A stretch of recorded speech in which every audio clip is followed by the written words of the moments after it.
안녕하세요. 오늘은 5강인데요. 복식부기 신고하기를 1, 2편으로 나눠서 좀 해보려고 해요. 복식부기는 작성하는 서식이 간편장부보다 많다고 했으니까 강의 내용도 아무래도 길어질 수밖에 없는데요. 이론과 실무 적절하게 섞어서 설명해 드릴 테니까 복식부기 신고도 잘 해보도록 하겠습니다. 첫 번째로는 늘 그랬던 것처럼 복식부기 신고 방법에 대해서 일단은 간략하게 정리를 해드릴 거고요. 복식부기 신고하게 되면 서식이 많다고 했는데 어떤 서식들을 작성해야 되는지 이론적으로 정리를 해드릴 거고요. 그 다음부터는 이제 실무로 들어가서 실제로 저희가 작성하는 서식들이 이렇게 있어요. 그래서 이 서식들 작성하는 방법까지 알려드리도록 할게요. 먼저 복식부기 신고 방법입니다. 복식부기 신고할 때는 사실은 장부 기장하는 거는 간편장부나 복식부기나 똑같기 때문에 일단 장부를 마감해야 되는데요. 연간 있었던 수익이나 비용에 대해서 기록하는 것은 동일합니다. 그렇게 연간 있었던 수익이나 비용을 통해서 손익계산서, 재무상태표, 합잔까지 작성을 하게 되면 재무제표가 이제 확정이 되는 거고요. 요 손익계산서가 결국에는 종합소득세 신고를 하는 기반이 될 거고요. 기타 복식부기 신고 서식이 조금 많다는 게 우리가 처음에 배웠던 간편장부랑은 조금 차이가 있는 부분이에요. 그래서 저희가 아까 간편장부 할 때는 손익계산서의 표준 버전에 대해서만 작성을 하고 마무리가 되었는데요.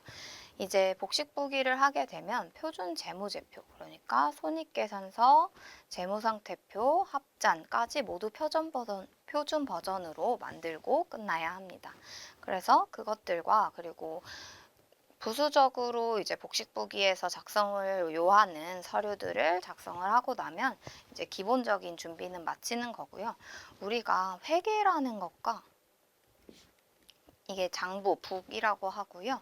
그리고 세금적인 측면에서는 차이가 있어요. 어쨌든 북과 텍스의 차이가 있어서 요거를 조정을 해주는 걸 세무조정이라고 하거든요. 그래서 회계와 세금의 차이를 조정하고 나면 이제 종소세 신고를 할 진짜 준비가 끝나는 건데요. 예를 들면은 접대비, 감가상각비, 업무용 승용차 등등이 있어요. 예를 들어서 회사 입장에서 내가 장부 작성할 때 접대비를 1억 원을 사용을 했어요.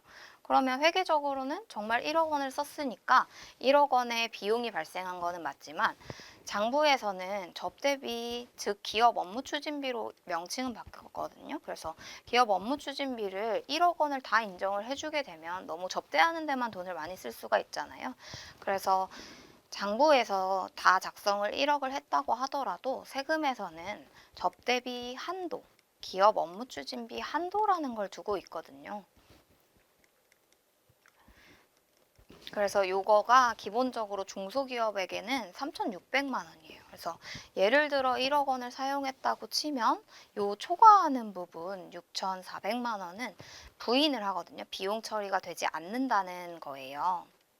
그래서 이런 식으로 저희가 회계장부에 작성했던 요 것과 종소세 신고를 할 때 세무 조정을 하는 절차를 통해야만 진짜 종합소득세 신고를 할 때 과세 표준을 구할 수가 있습니다.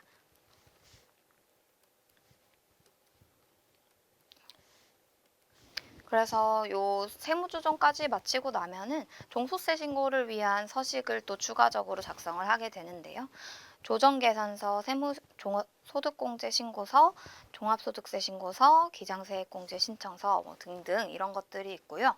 기장세액공제 신고서는 조금 위에서 작성했던 우리가 서식이랑은 조금 차이가 있으세요. 그래서 기장세액공제 신청서가 뭐냐라고 하면 아까 저번 강의에서 잠깐 말씀드렸는데 간편장부 대상자는 간편으로 신고를 할 수도 있고 복식으로 신고를 할 수도 있고 선택을 할 수도 있다라고 말씀을 드렸어요. 사실 장부 작성하는데 서식이 더 많은 거를 선택하게끔 하는 것은 이제 올바른 세금 신고를 유도하는 거거든요. 그래서 이 경우에는 세액공제를 해줘요. 장부 기장을 더 정확하게 했기 때문에 100만 원 정도 최대 세액공제를 해줍니다. 그래서 요 간편장부 대상자가 복식부기로 신고하는 경우에 해당한다면 기장세액공제 신고서까지 작성을 해야 이제 기장세액공제를 적용받으실 수가 있습니다. 그래서 이런 복식부기 신고 방법을 모두 따라오셨다면 똑같이 간편장부 신고할 때처럼 전자신고 파일 만드셔가지고 홈택스에 업로드해서 제출하시면 되는 겁니다. 그래서 복식부기 신고하시는 거는 그냥 설명만 들어도 훨씬 이제 작성해야 하는 서류가 많다는 걸 아실 수가 있는데, 실제로 신고하는데 실무적으로 투입되는 시간을 생각하면 뭐 간편장부에 예를 들어 3시간 정도가 걸린다라고 하면 복식은 한 5시간 정도는 걸린다고 생각하시면 돼요. 거의 2배?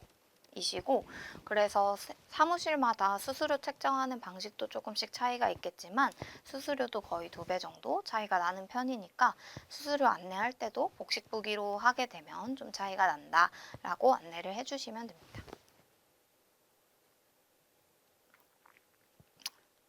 서식을 이제 어떤 걸 작성해야 되는지 제가 간략하게는 말씀드렸지만 조금만 자세하게 들어가 볼게요.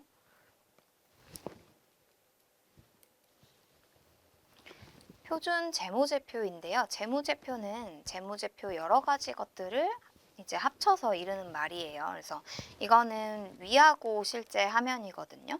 위하고 화면이 조금 낯서신 분들도 있을 테니까 종합소득세 신고 처음 하시는 분들은 이 메뉴 들어가는 방법도 한번 보시면 좋을 것 같아요.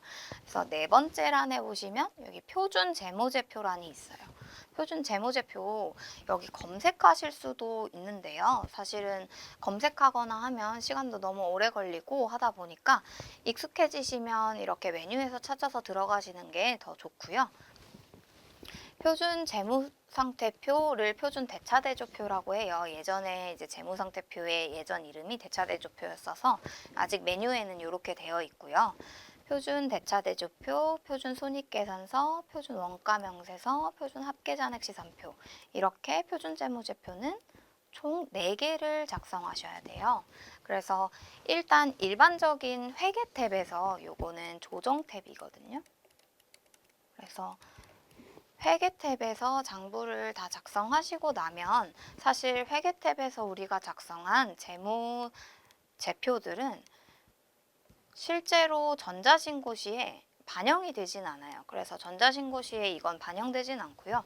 사실 복식부기에서 전자신고로 반영되는 재무제표는 요거를 표준 방식으로 변환한 것만 이제 종소세 신고서에 들어간다라고 생각을 해주시면 되고, 근데 그러면 표준 재무제표만 작성을 하면 되냐라고 하면 그건 아니고 여기서 작성을 해야 조정 탭으로 와서 작성을 하실 수가 있습니다.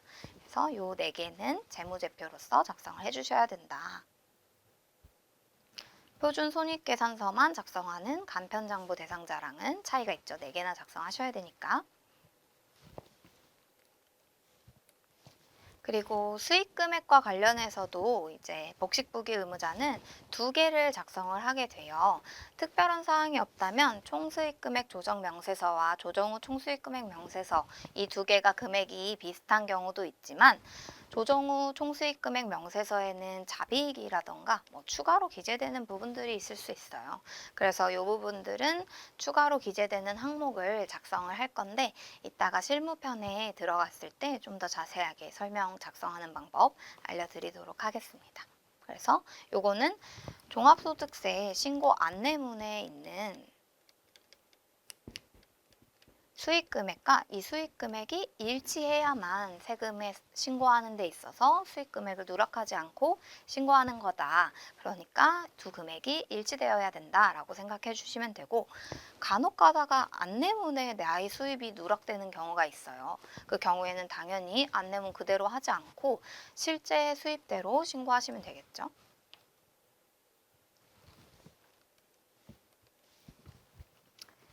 과목별 세무조정 부분을 이제 보통 어려워 하시는데요. 이 과목이라는 것은 개정 과목 같은 느낌이라고 생각하시면 돼요. 우리가 손익계산서에서 이제 비용 처리되었던 항목들을 전부 다 비용 처리를 해줄 거냐라고 했을 때 아니기 때문에 세무조정이라는 걸 한다고 말씀드렸잖아요. 그 장치를 지금 해주는 거라고 생각하시면 되고, 이제 사업장에 해당되는 서식만 작성하겠지만 해당이 없는 항목들은 작성 안 하셔도 돼요. 근데 요거는 주로 해당되는 서식이기 때문에 한번 보겠습니다. 첫 번째로 기업 업무 추진비, 접대비 명세서인데요.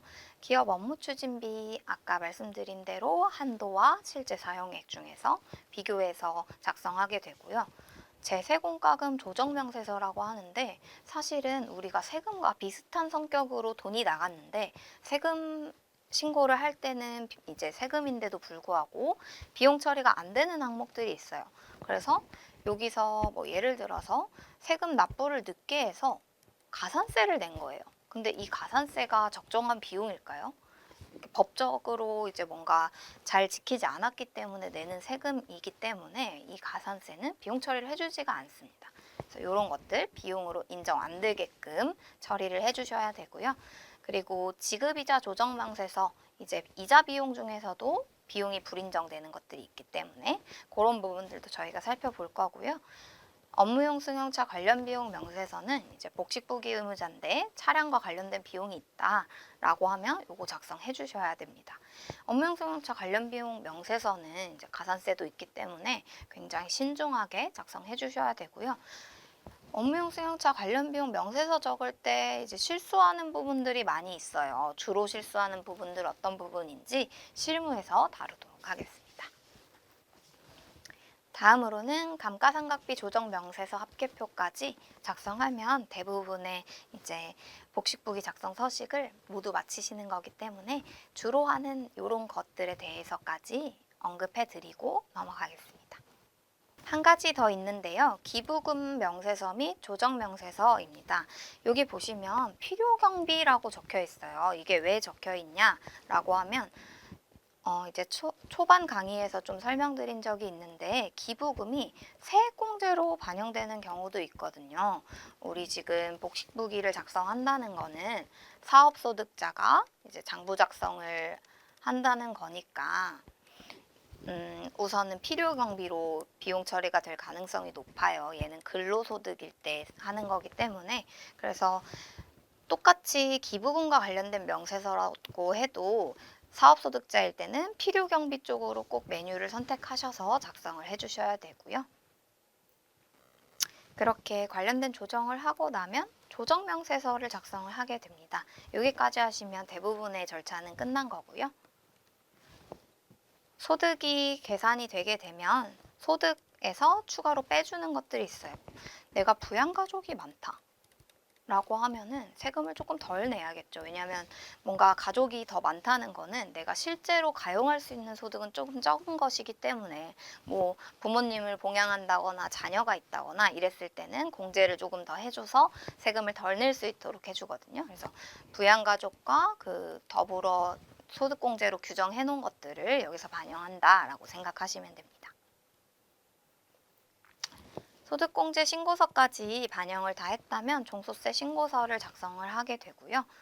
종소세 신고서가 다 작성되면 여기서 혹시나 내가 만약에 간편장부 대상자인데 이제 복식부기로 신고를 하게 된다라고 하면은 요 간편 기준경비율 소득 및 과표 계산 요 메뉴로 한번 들어가셔가지고요. 종소세 신고서 다 작성하시고 나서 들어가셔야 돼요. 왜냐하면 세액이 결정이 돼야 내가 기장세액 공제를 산출세액에 얼마를 받을 수 있을 것인지 결정이 되기 때문에 요 세액 계산 다 하시고 나서 간편 기준 여기 메뉴에 들어가셔가지고 기장세액공제 한 번 더 적용하시고 그렇게 기장세액공제 신청서가 작성이 됐다면 다 쓰시고 종소세 신고서로 한 번 더 넘어와 주셔야 됩니다. 이렇게까지 하면 복식부기에서 작성해야 되는 서식들은 대부분 다 기본적으로 알아봤는데요. 이제부터는 실무적으로 위하고 직접 들어가 보면서 어떻게 복식부기 신고서를 작성하는지 알아보도록 하겠습니다. 복식부기 신고하기 1편 이제 실무로 가볼 건데요. 총수익 금액 조정명세서부터 종합소득세 신고서 간단하게 작성하는 것까지 가보도록 하겠습니다. 총수익 금액 조정명세서는 이제 개인 조정 메뉴에서 찾으실 수가 있는데요. 종합소득세 신고할 때는 항상 개인 조정으로 들어오셔서 메뉴를 찾으시면 되겠습니다. 여기 수익금액 란이 있어요. 수익금액 메뉴 누르셔서 총 수익금액 조정 명세서 입력해 주시면 되고요. 한번 들어가 보겠습니다. 버튼 클릭 시 새로운 탭으로 메뉴를 실행합니다 라고 나오는데요. 여기를 클릭하시면 새로운 창이 열리고 이거를 클릭하시면 글자 클릭하셨을 때는 창이 그냥 바뀌게 돼요. 그래서 편의를 위해서 메인 화면을 남겨놓는 게 좋거든요. 새로운 창 열릴 수 있도록 꼭 요거 눌러주시면 좋습니다.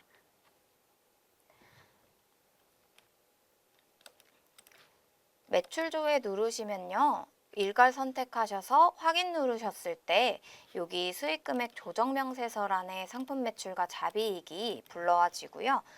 저장 누르시면 요 수익 금액을 저희가 직접 입력하는 게 아니고요. 손익계산서에 입력되어 있거나 매출 전표 입력한 거에 따라서 자동으로 불러와지는 거기 때문에 따로 입력하시지 말고 매출 조회하셔서 불러오셔야 저희가 실수로 잘못 입력하는 일이 없으니까 여기 불러오셔서 입력해 주시면 되고요. 불러오신 다음에는 그냥 기계적으로 일하시는 게 아니라 종합소득세 신고 안내문과 금액이 일치하는지 한 번씩 한 메뉴 들어갈 때마다 체크해 주시고 넘어오셔야 돼요. 그래야 매출 누락되는 일 없으실 수 있겠죠. 저희가 경비 관련된 부분은 뭐 실수로 잘못 입력할 수 있다고 하더라도 매출이 잘못 입력되거나 누락되는 경우에는 바로 세무서에서 연락이 와서 수정 신고를 하셔야 되기 때문에 여기 매출 조회하셔서 불러오시고 확인 누르신 다음에 한 번 더 체크해 주시는 습관을 들이셔야 됩니다. 그래서 4억 100만 원 종소세 안내문이랑 일치했다라고 보고 넘어갈게요.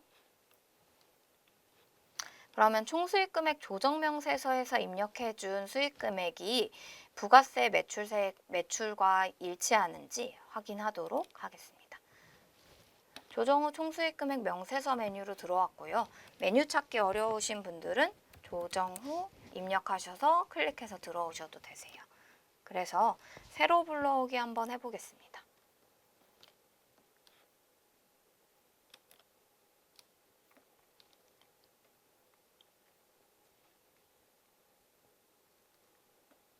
이렇게 하시면 자동으로 이제 업종별 수익금액 명세서와 부가세 과세표준 그리고 이제 총수익금액 조정으로 신용카드 발행세액공제까지 다 넘어온 것을 보실 수가 있고요. 이 금액이 이제 종합소득세 신고에 기본이 되는 금액이기 때문에 여기서 저장해 주시면 됩니다. 그러면 조정 후 총수익금액 명세서까지 다 작성을 하신 거고요. 그 다음에 메인 화면으로 다시 넘어가 보겠습니다. 여기까지 작성하시면 조정계산서도 작성하실 수가 있고요.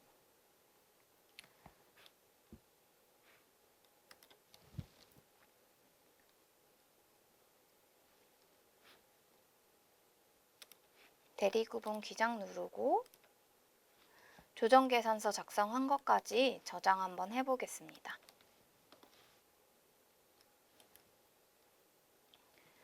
그 다음으로는 저희가 소득금액이 정해졌다고 해서 그 소득금액 그대로 다 신고되는 게 아니라 소득공제가 있다고 말씀드렸잖아요. 그래서 소득공제 반영을 꼭 해주셔야 되는데요. 소득공제 신고서 메뉴로 들어가 보겠습니다. 여기 들어오시면 본인 같은 경우에는 회사 등록에 있는 거 그대로 불러오는 걸 보실 수가 있어요. 그래서 본인 공제는 따로 입력하지 않으시더라도 기본으로 들어오고요. 추가로 부양가족이 있다면 부양가족도 입력을 해주셔야 되세요. 그래서 직계존속이 있다고 가정하고 한번 입력해 보겠습니다. 관계 코드는 여기 관계의 숫자를 적어주셔야 되는데요. 소득자의 직계존속, 부모님인 경우에는 숫자 1번을 누르시면 되세요. 1번 입력해 주시고요. 부모님은 김조세라고 해보겠습니다. 주민등록번호 입력을 해주셔야 되는데 가족관계증명서 저희 서류 받았던 거 있잖아요. 그거 보고 입력을 해주시면 되겠습니다. 가정에서 한번 해볼게요.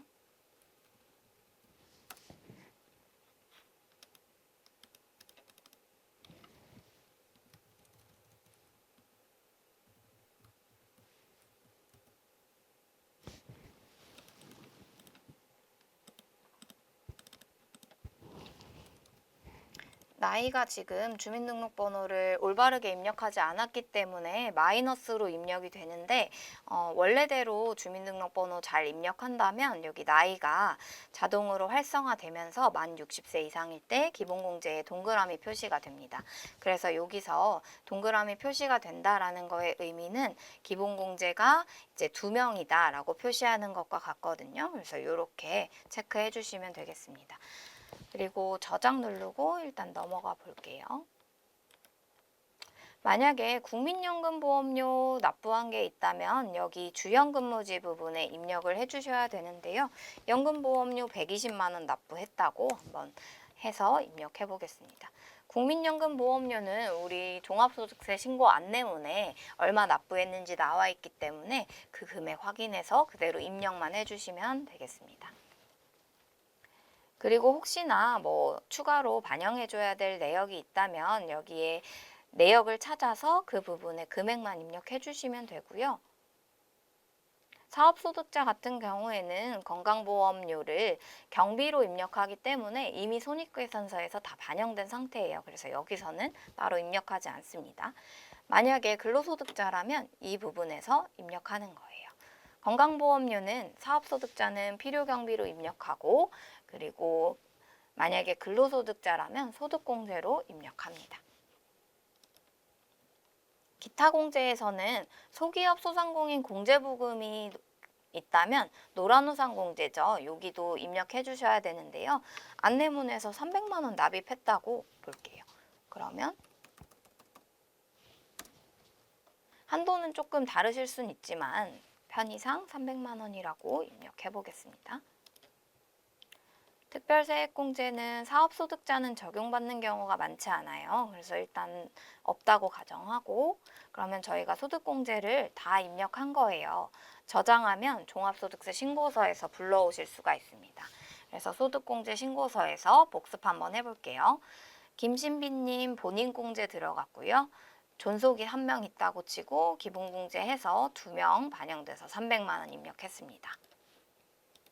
특별공제에서는 국민연금보험료 납입했다고 가정하고 120만 원 입력해줬고요. 기타공제에서 소기업 소상공인 공제부금 300만 원 입력해줬습니다. 6번 소득공제로 와서 지금까지 입력한 것들 최종적으로 반영해서 저장 눌러주시고요. 그럼 소득공제 신고서 입력까지 마쳤으니까 종합소득세 신고서 메뉴로 한번 가보겠습니다. 메인 화면 돌아오셔서요. 종합소득세 신고서 들어가시고요. 여기서는 자기조정 눌러주겠습니다. 복식부기 신고할 거기 때문에 복식부기 기장의무 눌러주시면 되고요. 사업소득자였죠. 사업코드 40 눌러주십니다. 신고 유형은 자기 조정할 거기 때문에 자기 조정 눌러주시면 되고요. 사실은 세무대리인 신고한다면 외부 조정 눌러주셔도 되는데 이 부분은 외부 조정 대상자인 경우 아니라면 편하게 눌러주셔도 상관없습니다. 외부 조정 대상자인지 아닌지는 종소세 신고 안내문에 나와 있기 때문에 그 부분 확인해 주시면 됩니다. 혹시나 외부 조정 대상자인데 자기 조정으로 눌렀다면 큰 페널티가 있을 수 있기 때문에 모두 외부 조정으로 누르고 진행하시는 경우도 있어요. 저희도 한번 그렇게 해볼까요? 기장의무 복식부기 눌러주고요. 회사 신비노트 눌렀다면 지금까지와 똑같이 소득금액 자동으로 저장되고요. 소득공제 등으로 넘어오셔서 아까 저희가 작성한 소득공제에 불러와 보겠습니다. 그러면 아까 저희가 본인공제랑 부양가족 직계 존속 1명 입력해줬고요. 국민연금공제도 넣었죠. 그래서 국민연금 120만 원도 반영이 되신 걸 보실 수가 있고요. 다 합치면 720만 원이나 종합소득공제를 받는 걸로 입력이 됐습니다. 그리고 여기 보시면 조특법상 소득공제라고 해서 저희가 아까 소득공제 신고서에서 기타 공제로 소기업 소상공인 공제부금 넣어주셨던 것까지 300만 원 불러온 걸 보실 수가 있고요. 저장해 주시면 모든 소득공제를 입력까지 마쳤습니다. 복식부기 의무자이기 때문에 원천징수 세액 이미 3.3으로 낸 거는 없다고 가정하고 일반적인 사업장 운영하는 경우에는 내가 원천징수 미리 할 일은 없어요. 그래서 여기는 없다고 넘어가겠습니다. 결손금 공제할 거 없다면 그냥 이 부분도 넘어가 주시면 되고요. 혹시나 결손금 있는 경우에는 2월 결손금 명세서에서 2월 결손금 기재해서 공제받을 수 있도록 해주시면 됩니다. 여기서 결손금 입력했다면 결손공제 및 준비금에서 2월 결손금 공제돼서 이번에 신고할 금액으로 넘어오는데요. 대부분은 결손금 공제 없기 때문에 넘어가 보겠습니다. 가산세가 있는 경우라면 여기서 가산세를 계산해서 입력해 주셔야 되지만 일반적으로는 가산세 내는 경우 흔치는 않으세요. 그래서 가산세는 없다고 보고 정상적으로 종합소득세 계산해 보겠습니다. 그러면 종합소득 금액은 저희가 아까 2억 3천 정도였고 소득공제 720만 원 계산한 거 해서 이제 과세표준은 2억 2,600만 원이 됐습니다. 세율 곱해서 산출세액이 650만 원이지만 여기서 세액공제도 반영해 주셔야겠죠.